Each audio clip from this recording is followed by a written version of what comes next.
يحضر معنا مباشرة عبر الهاتف محمد بسعيدي زميلنا وصديقنا الصحفي الرياضي مباشرة عبر الهاتف. مرحبا محمد.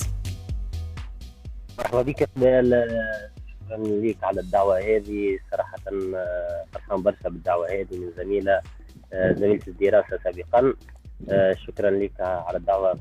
مرحبا بك محمد، فرحانة برشا زاد اللي تحضر معايا اليوم باش نحكيو على فيديو هو دار على المواقع التواصل الاجتماعي فيسبوك يوتيوب، كنت صورته انت اثناء حضورك حفل الاعلان عن كرة نصف نهائي كأس العالم ونهائي كأس العالم. خلينا في البداية محمد، بما انك انت حاضر وكنت حاضر على اجواء هذه النسخة من كأس العالم، ناخذ من عندك انت شنو هي الاجواء اليوم محمد في قطر، ومن بعد خلينا نحكيو على الفيديو. شكرا لك مرة أخرى. صراحة أجواء كأس العالم هنا أجواء عالمية على الآخر، يعني كما تعرفوا كأس العالم النسخة هذه فريدة من نوعها، أول مرة في بلاد عربية يعني في قطر.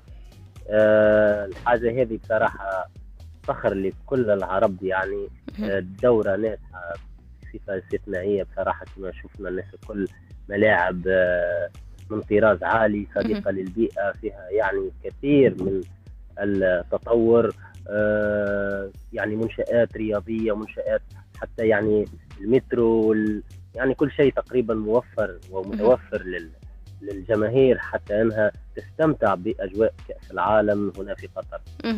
ممتاز. اليوم فما مساندة كبيرة برشا المنتخب المغربي، تقريبا مساندة كبيرة برشا من أنحاء العالم الكل، ما نحكيوش حتى على الدول العربية فقط.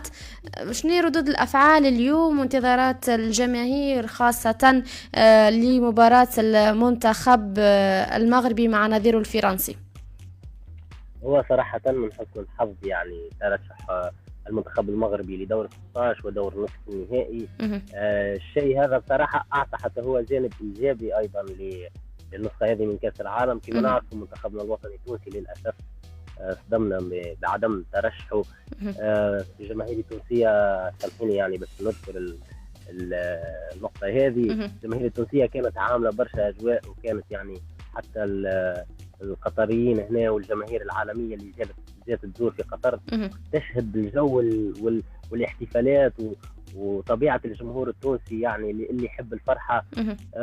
صراحة نقصت شوية الأجواء خاصة بغياب الجمهور التونسي النقطة هذه للأسف، لكن بترشح المنتخب المغربي الحمد لله يعني أعطت دفع للجماهير العربية الكل إنها تبقى متواجدة لهنا. يعني فما برشا جماهير عربية جات تشجع السعودية، جو باش يشجعوا قطر، جو باش يشجعوا تونس، حكم تواصل يعني المغرب وترشحها للنصف النهائي. بقات الجماهير هذه موجودة في قطر لهنا، وطبعا اللي نتمنى لها ان شاء الله حظ موفق ضد المنتخب الفرنسي. واكيد يعني المنتخب المغربي عنده لاعبين ممتازين، وان شاء الله لما لا نشوفوا اول منتخب عربي يصل الى نهائي كأس العالم، او لما لا صراحة المنتخب المغربي هذا قادر على الفوز بكأس العالم، وفما شيء مستحيل في كرة القدم ان شاء الله وبالتوفيق للمنتخب المغربي. في الحقيقة كنا في انتظار فرحة من المنتخب التونسي، لكن اليوم المنتخب المغربي عوض نوعا ما الفرحة هذه، وان شاء الله كل التوفيق للمنتخب المغربي. نحكيو على حفل الاعلان عن كرة نصف نهائي كأس العالم محمد ونهائي كأس العالم. كنت حضرت في الحفل هذا والفيديو، نقول للناس اللي يسمعوا فينا على 95.5 ولا على www.radiodreamfm.net، كذلك الناس اللي يتابعونا على صفحتنا الرسمية ينجموا يدخلوا الصفحة الرسمية تاع محمد بسعيدي يلقاو الفيديو. في الحقيقة أنا فرحت برشا كي شفت الفيديو هذايا، وخاصة من عندك أنت. إذاك علاش نحبك تحكي لنا على الحفلة هذايا وحضورك وكيفاش كان يتمثل وشنو أبرز النقاط اللي كانت موجودة فيه. خلينا نتشاطروا معك أنت بما أنك حضرت الأجواء في الحفل. صراحة الحفل هو طبعا ما نعرف، إذا كان نحب يعني نذكر الشركة اللي منتج الكرة اللي هي معروفة طبعا شركة عالمية، يعني مش مشكلة يصير شركة أديداس. طبعا جانب الدعم من شركة أديداس لحضور الحفل الإعلان لكرة كأس العالم، كرة نصف نهائي وكرة النهائي لكأس العالم. الحفل كان بحضور سفيري هذه الشركة اللي هما كاسياس وريكاردو كاكا. حفل كان رائع جدا صراحة، تجربة أول مرة نعيشها في حياتي. نشوف ملاعبية كنت نحبهم برشا، نشوفهم قدامي يعني. حاجة هذه حاجة أول مرة نعيشها. حفل رائع بالرسمي، جابوا فيه أيضا صانعي محتوى وفري ستايلر اللي هما يعني لاعبين أسلوب حر بالكرة. جربوا الناس الكل الكرة هذه.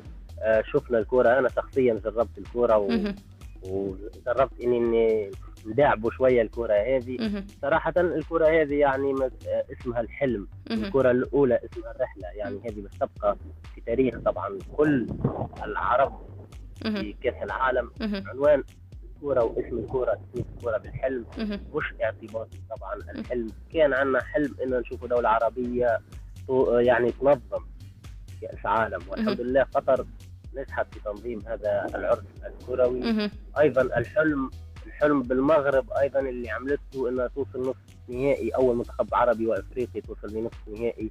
هذا طبعا حلم وتحقق أيضا، ولما لا إن شاء الله. كرة هذه الحلم يعني تكون حلم الوصول للنهائي، وأول أول فريق عربي عفوا يعني يصل إلى نهائي ويحمل كأس العالم.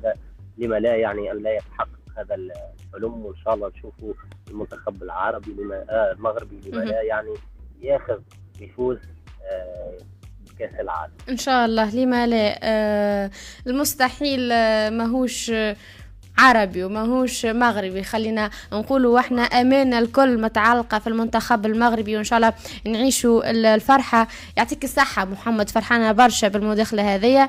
في الحقيقه نقلت لنا الاجواء وعديت لنا موجات ايجابيه. بلد عربي نظم كاس العالم، وبلد عربي يتاهل لنصف نهائي كاس العالم. في الحقيقه نتمنى كل التوفيق. في الختام نخلي لك الكلمه محمد، ونحب نذكر الناس اللي يسمعوا فينا تنجموا تدخلوا تتفرجوا في الفيديو اللي كان سجله محمد بالسعيدي الصحفي الرياضي اللي يحضر معنا مباشرة من قطر خلال حضوره حفل الإعلان عن كرة نصف نهائي كأس العالم ونهائي كأس العالم. ادخلوا لمحمد بالسعيدي على صفحته الرسمية وتلقاو أكثر تفاصيل، ونخلي لك الكلمة محمد. شكرا لك قبل، صراحة فرحان برشا بوجودك أنت كمقدمة ودعوتك لي، يعني زميلة سابقة في الدراسة. فرحان برشا أن نشوفك يعني ناجحة في مسيرتك في إذاعة دريم FM. إن شاء الله بالتوفيق والتألق لك. ندعو طبعا الجماهير العربية الكل أنها دائما تكون مؤازرة لبعضها. وبصراحة نسخة كأس العالم هذه لهنا نشوف في قطر بصراحة الجماهير العربية كلها مع بعضها حاجة صراحة أول مرة يعني تصير. الكرة إن شاء الله ديما هيك تكون، ديما تجمع العرب مع بعضنا، ما ثماش تفرقة. وفي الآخر أنا كلنا أخوة، وكلنا تجمعنا العروبة، وكلنا يجمعنا الإسلام. إن شاء الله حظ موفق للمنتخب المغربي، وإن شاء الله إحنا منتخبنا التونسي نتعلموا من أغلاطنا اللي صارت في كأس العالم هذه، ونشوفوا منتخبنا إن شاء الله في أحسن وجه في نسخ كأس العالم القادمة، أو في حتى في كأس أفريقيا. إن شاء الله نتعلم من أغلاطنا، وحظ موفق مرة أخرى ليك أختي قبال، وإن شاء الله بالتوفيق لك. شكرا لك محمد بالسعيدي، كان معنا مباشرة عبر الهاتف مباشرة من قطر، يحكي لنا عن أجواء كأس العالم. تأهل المنتخب المغربي لنصف نهائي كأس العالم، حفل الإعلان عن كرة نصف نهائي كأس العالم ونهائي كأس العالم. في الحقيقة حاجة تفرح برشا. اليوم التنظيم متاع هذه النسخة في العالم يتحكى عليه، وتأهل المنتخب المغربي في العالم يتحكى عليه، فبالتوفيق للمنتخب المغربي في مباراته القادمة مع نظيره الفرنسي. وهذا هو حديثنا كان في حدث وحديث.